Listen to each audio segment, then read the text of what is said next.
ሜጀር ጄኔራል ተሾመ ገመቹ ታውቋቸዋላችሁ? በዚህ በተለይ ከባህር በር ጋር በተያያዘ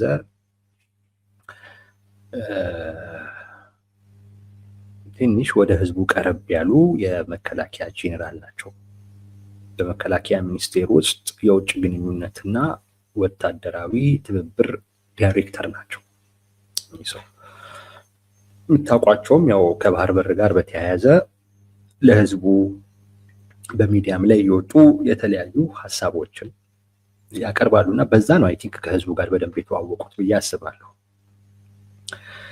እኚህ ጄኔራል ስለ ጽምዶ አንስተዋል እና ጽምዶን ነው እንደ ሰም እናቀልጣቸዋለን ያሉት። እነዚህን የፈርዖንን ቀንበር ተሸካሚዎች፣ እነዚህን ጸረ ሉዓላዊ የሆኑ አካላትን አሁን ፈጠርን የሚሉትን ጽምዶ ተጠቅመው ስንዝር አይነት እንቅስቃሴ ለማድረግ ቢሞክሩ እንደ ሰም ይቀልጣሉ የሚል ነገር ደጋግመው ነው ሲያነሱ የነበረው። አሁን ባሉበት ደረጃ ያን ያክል ስጋቶቻችን አይደሉም።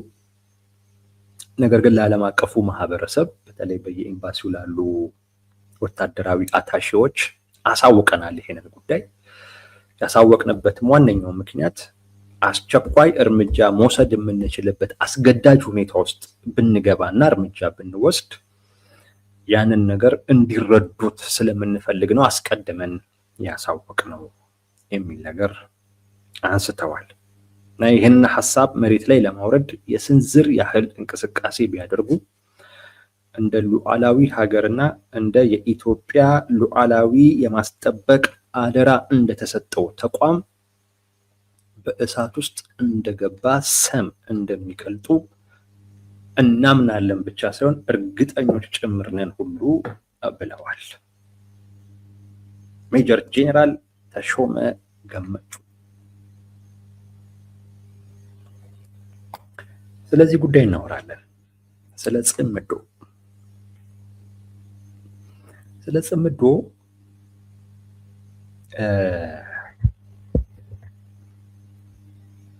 የፈርዖን ቀንበር ተሸካሚ ይሏቸዋል። ቱ ቢ ኦነስት በዚህ ብዙ ስህተት የለውም።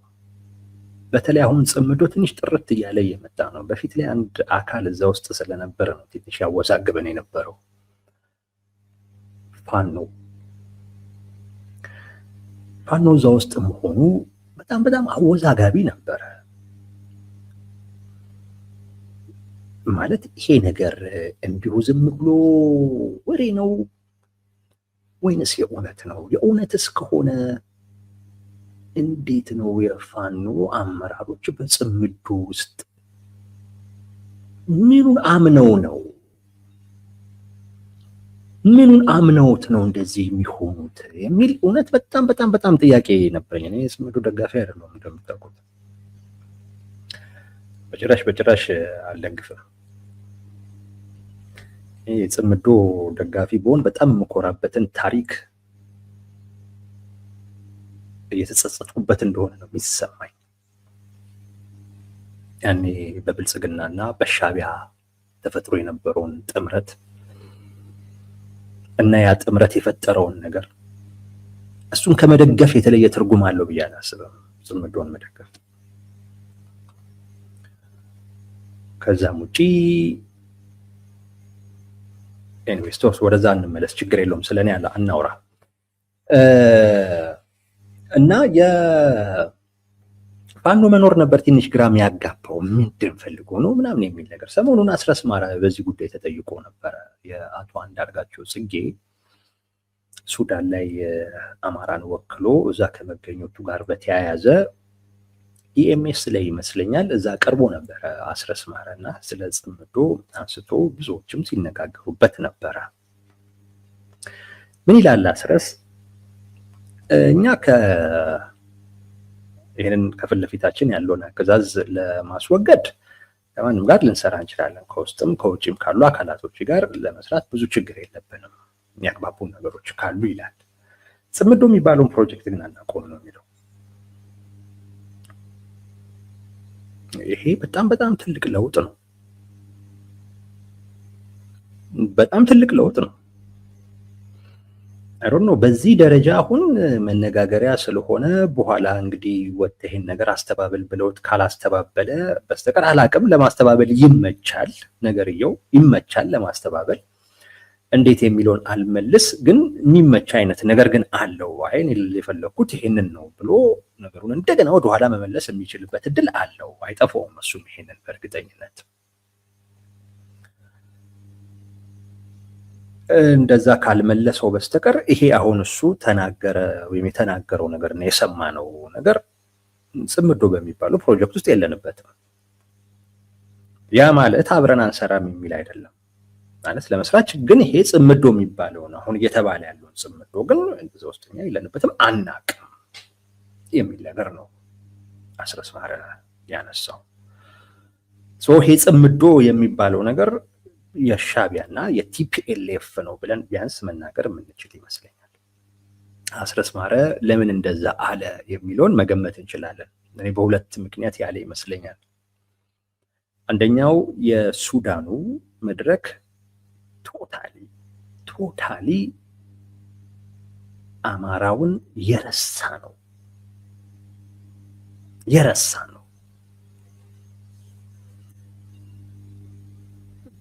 በቃ ማለት ምንድነው እዛ አሁን የሱዳኑ መድረክ ብታዩት እዛ ውስጥ አማራ ምንድን ነው? ምንም በትግረኛ ነው እንቅስቃሴ ሁሉ ምን ሁሉ አንድ አድርጋቸው ጽጌ ነው በአማርኛ ሊያወራ የመጣው። እሱም በእርጅና ምክንያት ይሁን አላቅም፣ ግን በአማርኛ እማወራው ብሎ ኤክስኪውዝ ጠይቆ እኔ ነግሬያችኋለሁ። በቃ ልክ እሱን እንደሰማሁት ነው።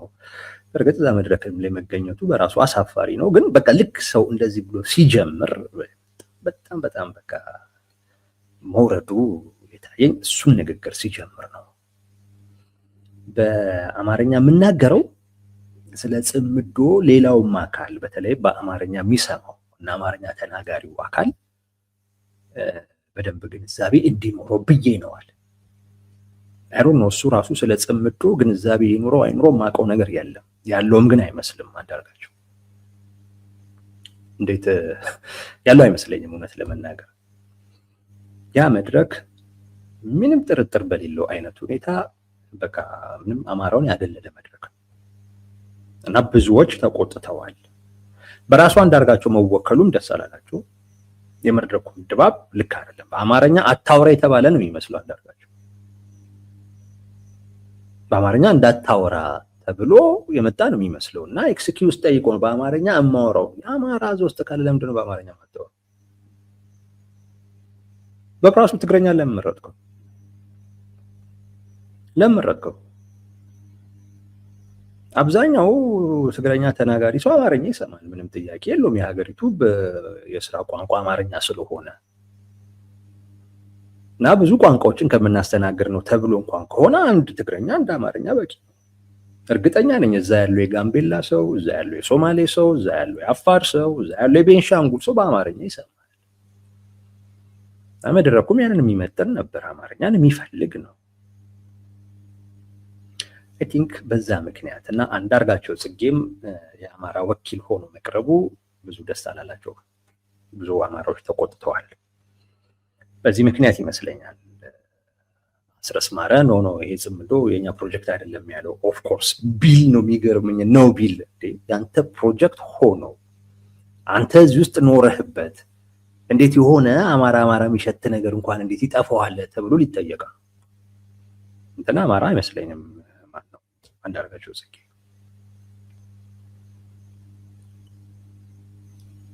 እና አንዱ በዚህ ምክንያት ይመስለኛል ላይ ይሄ የኛ ፕሮጀክት አይደለም አናቆም ወደ ማለት የገባው። ሁለተኛው ከውስጥ ልዩነታቸው ጋር ተያይዞ ይሆናል ብዬ ገምታለሁ። ያሉበት የውስጥ ልዩነት አለ። በዋናነት ያ ልዩነት በእነ ዘመነ ካሴና በእነ አስረስ ቡድን መካከል ያለ ነው። ወቅታዊ የሆነ ልዩነት ማለት ነው። በዚህ ልዩነት ውስጥ አንዱ አንዱን ማጥቃት መፈለጉ የማይቀር ነው። የሆነ ሰሞን አስረስ ማረ ይሄ በቃ ጽምዶ ስለሚባለው ወይም እሱ በዛ ተረድቶት ይሁን አላውቅም፣ ብቻ ግን የሆኑ ሚዲያዎችም ላይ መቅረብ ስለሱም ደጋግሞ ማንሳት ምናምን ነገር ያነሳ ነበረ። ለእኔ ችግር የለውም የትኛው ሚዲያ ላይ ቀርቦ ዞሮ ዞሮ ለትግሌ ይጠቅመኛል ብሎ ያመነውን እስከሆነ ድረስ ያወራው ምንም ችግር የለውም። ግን በኢትዮጵያ ፖለቲካ ውስጥ ፖለቲከኛ ግን ስትሆን አይሄ ችግር የለውም ብለህ በእምነትህ አይደለም የምትጓዘው። ኦዲየንስ ጋር ችግር የሚፈጥር ከሆነ ያንንም ከግምት ውስጥ ማስገባት አለብህ። የት ነው የምቀርበው፣ ማን ጋር ነው የምቀርበው የሚለውን የግድ ማየት አለብህ። እንዳልኳችሁ ነው፣ ለእኔ ችግር የለውም። እኔ ራሴ የትኛውን ሚዲያ ላይ ልቀርብ እችላለሁ ከፈለኩኝ እኔ ማለት ነው። ለእኔ ችግር የለውም። አድማጭ ፖለቲከኛም ስላልሆንኩ እነ ከሌ ወደዱኝ እነ ከሌ ጠሉኝ እነ ከሌ ምን ሊሉኝ ይችላሉ፣ እንደዛ አይነት ነገር ብዙ አያሰጋኝም። ምረጡኝ አልል በኋላ ተቀበሉ ካልተቀበሉ ችግር የለውም። ነገር ግን ምረጡኝ ደግፉኝ ለሚል አካል ግን ትንሽ አስቸጋሪ፣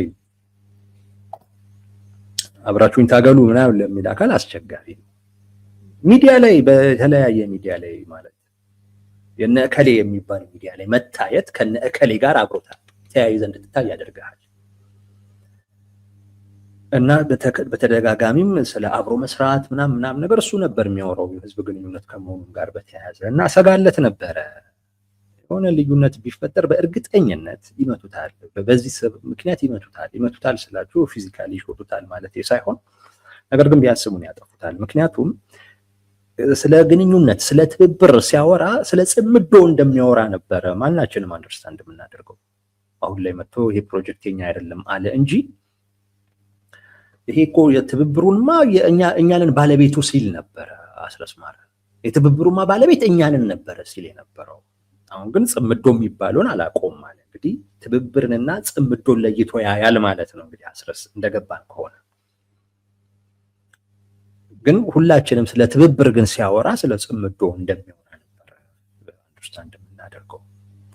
ያ ደግሞ በአብዛኛው በአማራው የፖለቲካ ማህበረሰብ ዘንድ በጣም ከጥቂቶች በስተቀር በጣም በጥርጣሬ ነበር የሚታየው። ሰው ተጋላጭ አድርጎታል ለጥቃት። ፖለቲካሊ ሊያጠቃው ለሚፈልገው አካል ተጋላጭ ሆኖ ነበር አስረስ ማረ።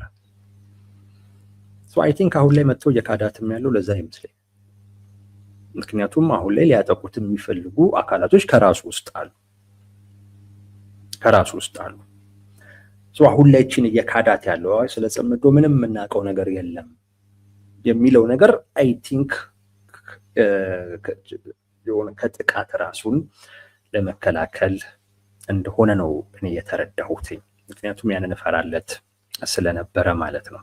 ኤኒዌይስ ጽምዶ ውስጥ የለንም ብሏል። አሁን ጽምዶ ጥርት ያለ ነገር ሆኗል። ሻዕቢያና ቲፒኤልኤፍ ናቸው ማለት ቀንበር ተሸካሚዎቹ ማለት ነው የግብጽ እና ትክክል ነው። ምንም የጄኔራል ተሾመ ገመቹ ንግግር ትክክል ነው፣ ደግሞ ያስኬዳል። ሁለት በሬ አለ፣ ጠማጁ አንድ ነው።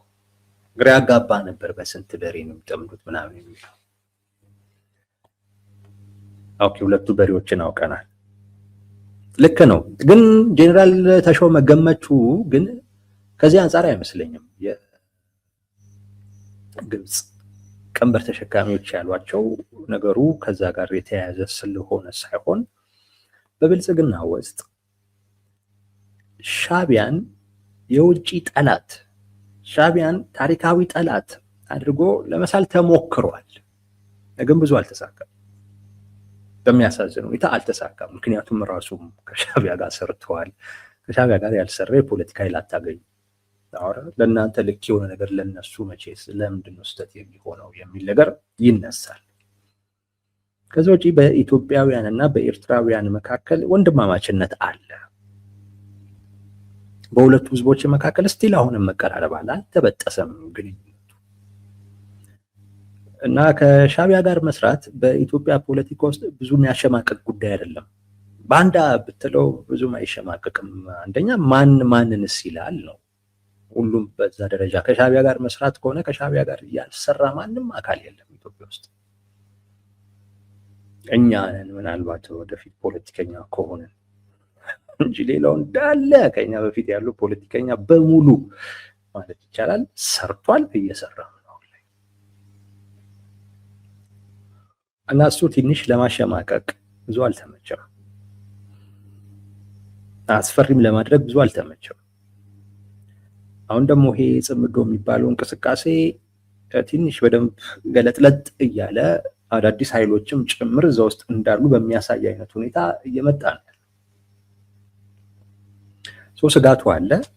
ስለዚህ ጉዳዩን አስፈሪ አድርጎ መሳል ያስፈልጋል እና እዛም እሱንም ደግሞ መደገፍ ወይም እዛ ውስጥ መሳተፍንም በጣም አሸማቃቂ ማድረግ ይፈለጋል።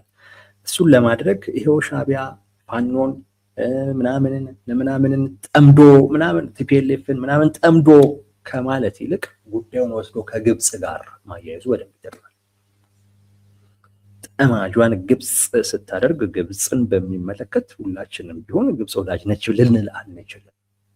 ሻዕቢያን ቢሆን እንዳልኳችሁ ነው፣ እናንተም ትላላችሁ እሱ እስከ ሻዕቢያ ጋር ሆኖ ይሄን ሲያደርግ አልነበረም ወይ? አሁን እስከ ሻዕቢያ ጋር እየተለማመጠ አይደለም ወይ? ሻዕቢያ እድሉን ቢሰጠው ፊቱን ቢያዞርለት አብሮ አይሰራም ወይ? አይተቃቀፍም ወይ የሚለው ጥያቄ በደንብ አሳማኝ ጥያቄ ነው። ከግብፅ ጋር የሚያያይዙበት አጠቃላዩን በብልጽግና ከዚህም በኋላ ተሰሙታላችሁ። ዋነኛዋ በቃ ግብፅ ነች የሚለው ነገር ነው በደንብ የሚነሳው። እሱ ሲሆን ትንሽ ያሸማቅቃል። ምክንያቱም ግብፅን ወዳጅ ማድረግ፣ ግብፅን ወዳጅ አድርጎ ማቅረብ አስቸጋሪ ነው። ከግብፅ ጋር የምንሰራው ለኢትዮጵያ ሕዝብ ነፃነት ለማምጣት ነው ማለት በጣም የሚያስቀል ነው። በጣም ህዝቡን በዚህ ደረጃ ማሳመን አይቻልም። መናቅ ነው ሊሆንም የሚችለው።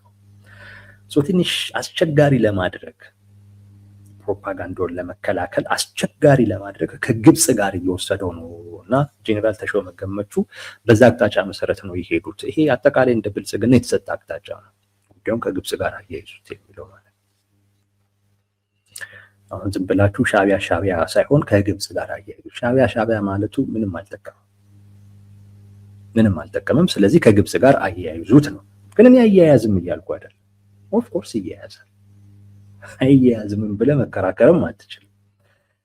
ግን እነሱ ስለሚያያዝ ብቻ ሳይሆን ፖለቲካል ፍላጎታቸውንም ታሳቢ አድርገው እንደውም ይበልጥ እሱም ታሳቢ አድርገው ነው እየሄዱበት ያለው እንጂ እኮ ግብፅንም ስቦ ይዞ ከመምጣት የተለየ ትርጉም ሁሉ የለውም። አንዳንዴ ከበስተጀርባው የሆነ አካል እንዳለበት እያወቅም የሆነ መንግስት እንዳለበት እያወቅም ግን አትጠራውም ስሙን። ለምን?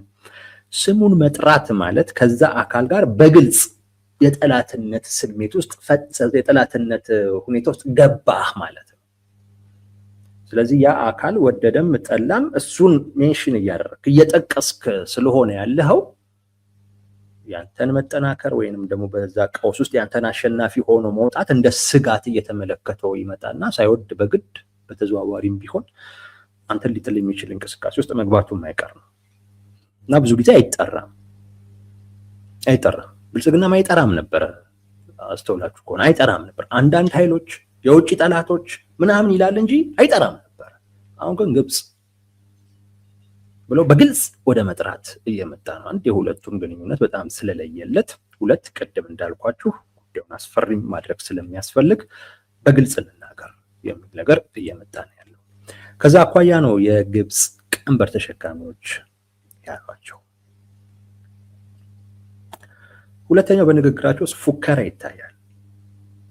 ፉከራ ያልኩት ሆን ብዬ ነው። ፉከራ ነገር አይቼበታለሁ። መሬት አልወረደም ይላሉ። አንድ ስንዝር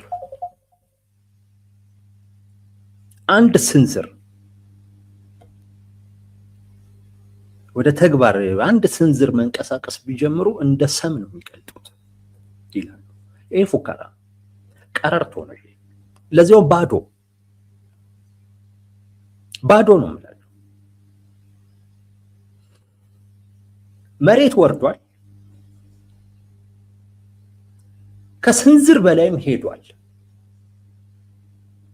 እንቅስቃሴ ያለው ይሄን መካድ አያስፈልግም። መሬት ወርዷል፣ ከስንዝርም በላይ ሄዷል። ይሄንን እንደውም ከብልጽግና በላይ የሚያውቅ የለም። ምንድን ነው የምትሉት? ወልዲያ ላይ እኮ የሆነ ጊዜ ወልዲያ ላይ በጣም መነጋገሪያ የነበረችበት ወልዲያ ከተማ ወልዲያ ላይ የቲፒኤልኤፍ ታጣቂዎች ነበሩ። ይህንን ያለው መከላከያ ራሱ ነው እና አቅጣጫ ሲሰጥ ደግሞ የነበረው ሻዕቢያ ነው የኤርትራ መንግስት ነው ብለው መከላከያ ራሱ ከሷል። እና እሱ ስንዝር አይደለም። የውጭ ጉዳይ ሚኒስቴር ለተባበሩት መንግስታት ደብዳቤ ሲጽፍ ጽምዶን ጠቅሶ ደብዳቤ ጽፏል። እንቅስቃሴ እያደረገ ስለመሆኑና አሁን የነገርኳችሁን የወልዲያውን አጋጣሚ ሁሉ ጠቅሶ ደብዳቤ ጽፏል ለዩናይትድ ኔሽን። አንድ ስንዝር ከሄዱ እናቀልጣቸዋለን። ሄደው ግን ያውቃሉ። ግን የተከተለው ምንድን ነው? ወደ ማቅለጥ አይደለም የተኬደው፣ እንደውም ወደ ልምምጥ ነው የተኬደው። ሻዕቢያን ወደ መለማመጥ። እኛ እኮ በሰላማዊ መንገድ ነው እንደዚህ አይነት ፍላጎታችንን ማስተናገድ የፈለግነው። ከፈለገ ጊዜውም እኮ ሊረዝም ይችላል። እንዲህ ወደ ማለት ሄዱ። በተቃራኒ በተዘዋዋሪ ደግሞ አናግሩልን፣ ምንበሉልን የሚል ነገር ልምጃ ነው ሲላክ የነበረው። ፉከራ ነው እምለው ለዛ ፉከራ ነው። አንድ ይጀምሯትና ጀምረዋል እኮ እንዴ! ከስንዝር በላይ እኮ ሄደዋል። መሬት ይዘዋል በደንብ። እንዳልጀመረ ነገር ለምን ታደርጉታላችሁ? እናንተ እየሄዳችሁበት ያለው መንገድ አሁን ይሄንን ባላችሁት አይነት መልኩ እንደሰም ከማቅለጥ ይልቅ በቃ እንደው እስቲ ሻዕቢያ ከሰማን እሱ ለመነጠል እንሞክር በሚል በሌላ አይነት መንገድ ነው እየሄዳችሁ ያላችሁ። እንደውም እውነት ለመናገር እየቀለጣችሁ ያላችሁት እናንተ ናችሁ። መቅለጥ የጀመራችሁት እናንተ ናችሁ። ሲፎከር ሲሸልል እንደነበረው አይደለም። እንዲህ እናደርጋለን በቦሌም ምናምን ሲባል ከርሞ አሁን ቅልጥ ብሎ ደግሞ በሌላ አይነት መንገድ ግንኙነት ለመፍጠር የሚደረገው ሙከራ ይሁ ሊመጡ ነው፣ እልል በሉ፣ አዲስ አበባ ሊመጣ ነው ይሱ አብቹም ደግሞ እዛ ሊሄድ ነው እንዲህ እየተባለ ያለው ይሄ ነው መቅለጥ። ሌላ መቅለጥ የለም። እኔ የማውቀው ይሄን አይነት አቀላለጥ ነው። ባዶ ፉከራ ነው፣ ባዶ ቀረርቶ ነው እንጂ ጽምዶ የሚባለው በሻዕቢያና በህወሓት መካከል ያለው ግንኙነት መሬት ይዟል። በተጨባጭም መሬትም ላይ ስንዝርም ሄዷል። ከስንዝርም በላይ አልፏል። ይህን ራሱ ብልጽግና የተናገረው ነው። ከየትም ያመጣሁት አይደለም። መከላከያ የተናገረው፣ ውጭ ጉዳይ ሚኒስቴር የደገመው ጉዳይ ነው። አሁን መሬት ላይ የለም። አንድ ስንዝር ይምጧትና የራሱ ተቋም እኮ ነው የተናገረው። ናዚ ቀልጦ አላየንም። እንደውም እናንተ እንትን ነው ቀልጦ ወደ ሽምግልና ወደ ሌላ አይነት ነገር እየሄዳችሁ ያላችሁት። ዳዲት ዋይ ባዶ ፉከራ ነው፣ ባዶ ቀረርቶ ነው እያልኩ ያሉት ከዛ ጋር የተያያዘ ድንገተኛ እንትን ከመጣ እርምጃ እንወስዳለን ምናምንም እሱም ለማስፈራራት ነው ማለት ምንድን ነው መሰላችሁ? አስቸኳይ እርምጃ ለመውሰድ የምንገደድበት አይነት ሁኔታ ውስጥ እንኳን ከገባን እርምጃ እንወስዳለን። ይህንንም ደግሞ ለሚመለከታቸው ሀገራቶች የሚያውቁበትን አይነት ሁኔታ እየፈጠርን ነው ፈጥረናልም ይላሉ። ያ ማለት አስገዳጅ ሁኔታውን አንተ ነው የምትወስነው። ሳብጀክቲቭ ነው። ከሻዕቢያ ጋር ተነጋግረህ አይደለም እንደዚህ አይነት አስገዳጅ ሁኔታ ተፈጥሯል አልተፈጠረም በሚለው ላይ ተማምነህ አይደለም እርምጃውን የምትወስደው። አንተ ነው የምትወስነው። ከአስገዳጅ ሁኔታው ተገባው ካልክ አንተ ነው እርምጃ የምትወስደው። እያለ ያለው እርምጃ ወስዳለሁ፣ ድንገተኛ እርምጃ ልወስድባችሁ እችላለሁ የሚል ነው። ይሄ እንደ ማስፈራራት አርጋችሁ ሰዱት። ለዛ ነው ፉከራ ነው ቀረርቶ ነው ያልኩ ያሉት። አንድ እርምጃ ቢወስዱ አንድ ስንዝር ቢሄዱ እንደ ሰም እናቀልጣቸዋለን ምናምን የሚለው ከዚህ አሁን ካልኩት ጋር የተያያዘ ነው። ድንገተኛ እርምጃ ወስደን እንደ ሰም እናቀልጣቸዋለን የሚለው ባዶ ፉከራ ነው፣ ቀረርቶ ነው። እስካሁን ባለው ሁኔታ ቀልጦ ያየነው ብልጽግና ነው። ሁለተኛው ይሄ ነው። ሶስተኛው ስጋት ይታይበታል። ለመጀመሪያ ጊዜ ይመስለኛል ስለ ጽምዶ ሲናገሩ እና ይሄ ነገር ከስጋት የመነጨ ነው። የሱዳን ላይ የነበረውን መድረክ በቀላሉ አላዩትም። በብልጽግና ውስጥ በቀላሉ የታየ አይደለም። በአብዛኛው አንዳርጋቸው ጽጌ ላይ የተወረደበትም እውነት ለመናገር ለነሱ ማይጠቅም አይነት እንቅስቃሴ ስላደረገ ነው እንጂ በብልጽግና ሳይድ እኔ አሁን አንዳርጋቸው ጽጌን ከራሴ እምነት ከራሴ መርህ አኳያ ነው ልክ አይደለም የምለው። በብልጽግና ውስጥ ግን ከዛ አኳያ አይደለም።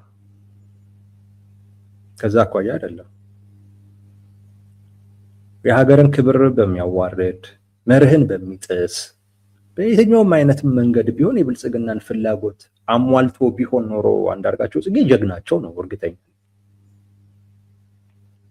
ጀግናቸው ነበር። ብራቮ ነው የሚሉት ከማንም ጋር ለምን እንትን ብሎ ለነሱ የሚጠቅም ነገር ካመጣ በቃ ጀግናቸው። ከዛ ውጪ አንዳርጋቸው ጽጌ ሱዳን ላይ ከመታየቱ በፊት የብልጽግና ሰዎች ኢሳያስ ሊመጣ ነው እያሉ እኮ ሲጨፍሩ እኮ ነበር። ታዲያ የአንዳርጋቸው ጽጌ እዛ ሄዶ ለኢሳያስ አፈወርቂ የሚጠቅም አይነት ፖለቲካ መስራቱ ምንድን ነው የብልጽግና ሰው የሚያጫጭው? ምንም የሚያጫጫ ነገር የለውም። እኛን ስለሚጎዳ ነው ካላላችሁ በስተቀር ሌላ ምንም ምክንያት የለውም። እና ስጋት ፈጥሮባቸዋል የሱዳኑ መድረክ። አሁን ቀላል አይደለም። ሻዕቢያ ብቻ አይደለም ያለው፣ የሱዳን መንግስትም አለ። የሱዳን መንግስት ደግሞ የቅርብ ጊዜ እንቅስቃሴውን ካያችሁት ትንሽ ድል እየቀናው ነው ያለው። በተለይ በኢትዮጵያ ድንበር አካባቢ ላይ በደንብ ድል እየቀናው ነው ያለው እና ይሄ የግብፅን መንግስት በደንብ ያግዘዋል። የሱዳንን መንግስት ከሃይማኖትም ጋር ይያያዛል። ቀላል አይደለም። ለህዳሴው ግድብ ቅርብ ነው። ብዙ ምክንያቶች አሉ። መንግስት ነው፣ ድሮኖች አሉት ምናምን። ሻዕቢያን ያውቀዋል ብዬ ነው። እና ትንሽ አሁን ላይ የሆነ ጠንከር እያለ የተገለጠ ነገር ነው ይሄ ጽምዶ የሚባለው እንቅስቃሴ።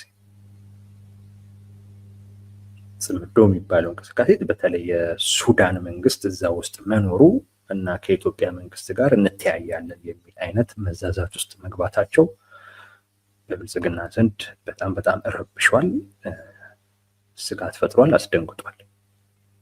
ለዛም ነው መተው አሁን ላይ ምንም የሚያሰጋ ነገር አይደለም ምናምን። ካልሰጋህ እኮ አታወራውም። ካልሰጋህ መነጋገሪያም አይሆንም። በማያሰጋበት ደረጃ እኮ አውርታችሁ አታውቁም እንጂ ጽምዶ ስንት ጊዜው ነው? ከአመት በላይ እኮ ነው። ከ2-3 ዓመት በላይ እኮ ነው ጽምዶ ራሱ እንኳን ከተገለጠ እንኳን በእርግጠኝነት 2 ዓመት ይሆናል መነገር ከጀመረ ማለት ነው። በዚህ ደረጃ ወጥተው ተናግረውበት አያውቁም። ቅድም እንዳልኳችሁ ለክስ ለምናምን አይነት ነገር ተጠቅመዋት ያውቃሉ። ነገር ግን ለሀገር ውስጥ የፖለቲካ ፍጆታ ውለውት አያውቁም። አሁን ይሄ የመጣበት ዋነኛው ምክንያት ከስጋት የሚመነጭ ነው። አሁን አስጊ ደረጃ ላይ እየደረሰ ስለሆነ ነው እና የጄኔራሉ ንግግር፣ ዛቻ፣ ፉከራው በሙሉ የሚያሳየው ስጋትን ነው። አንድ መንግስት ሲሰጋ የሚያደርገው ነገር ፈርቻለሁ አይደለም የሚል መዛት ነው የሚጀምረው። አሁን ያ ዛቻ ቀላል ዛቻ እንዳይመስላችሁ ማለት በቃ በጣም ትልቅ ውጥረትና ስጋት የሚፈጥር አይነት ዛቻ ነው። በራሳችን ጊዜ በራሳችን ጊዜ አደጋ የሚፈጥር አይነት ነገር ወይም አደገኛ አይነት ሁኔታ ውስጥ እንደምንገባ ከተሰማን እርምጃ ለመውሰድ እንዲያስችለን ብለን ይሄን እያደረግን ነው የሚለው ነገር ድንገት እርምጃ ልወስድ እችላለሁ አይነት ነገር ነው። ድንገት እርምጃ ልወስድ እችላለሁ አይነት ነገር ነው። እንደዚህ አይነት ዛቻ ውስጥ የምትገባው ስትሰጋ ስትፈራ ነው እንጂ ከዛ ውጪ ውጥረቱን የበለጠ ሊያባብስ የሚችል አይነት ዛቻ ውስጥ የሚያስገባህ ምንም አይነት ምክንያት የለም። ስጋት ውስጥ ፍርሃት ውስጥ መሆናቸውንም ጭምር የሚያሳይ ጉዳይ ነው። የጄኔራል ተሾመ ገመቹ ለኢቢሲ ያደረጉት ቃለ መጠይቅ በዚህ መልኩ አይተናል ወዳጆች።